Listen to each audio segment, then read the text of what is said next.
ಏನು ಕಪ್ಪ ಕೊಡಬೇಕೆ ಕಪ್ಪ ನಿನಗೆ ಏಕೆ ಕೊಡಬೇಕು ಕಪ್ಪ ನೀವೇನು ಅಣ್ಣ ತಮ್ಮಂದಿರೋ ಅಕ್ಕ ತಂಗಿಯರೋ ಇಲ್ಲ ಬಂಧು ಬಳಗದವರೇ ನಿನಗೆ ಏಕೆ ಕೊಡಬೇಕು ಕಪ್ಪ ಕಿತ್ತೂರು ನಿಮ್ಮ ತಾತ ಮುತ್ತಾತ ಕಟ್ಟಿಸಿದ ಆಸ್ತಿ ಅಲ್ಲ ಇದು ಕನ್ನಡಿಗರ ಆಸ್ತಿ ನಿನಗೆ ಏಕೆ ಕೊಡಬೇಕು ಕಪ್ಪ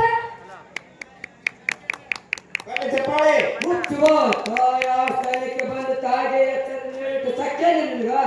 ಇಲ್ಲ ಅಧಿಕಾರ ಇರೋದು ನಮಗ ನಿಮಗಲ್ಲ ಕನ್ನಡಿಗರ ಮಾನ ನಿನ್ನತ್ತ ಕಚ್ಚಿನಾಗೆ ಗೊತ್ತೈತಿ ಇದು ಚಚ್ಚದ ಕಲೆಗಳ ಬೀಡೈತಿ ಅಂಜಿಕೆ ಎಂಬುದು ನಾಡೈತಿ ಕಿತ್ತೂರು ದೇಶದ ಸ್ವಾಭಿಮಾನದ ಗೂಡೈತಿ ಇಂಥ ನಾಟಕ ನೀ ಜೀವದ ಭಯ ತೋರಿಸಿ ಭದ್ವಾಸೆ ನಿಮ್ಗೆ ಇದ್ದಂಗಿಲ್ಲ ಉಳಿಸಾಸೆ ನನಗೆಲ್ಲ ಅಪ್ಪಡಿ ಕೊಡ್ತಾರೆ ಕೆಂಪು ತಲೆಗಳನ್ನು ಚಂಡಾಡಿ ಬಿಡ್ತೀನಿ ಅಲ್ಲಿ ಚಪ್ಪಾಳೆ ಸಂಗೊಳ್ಳಿ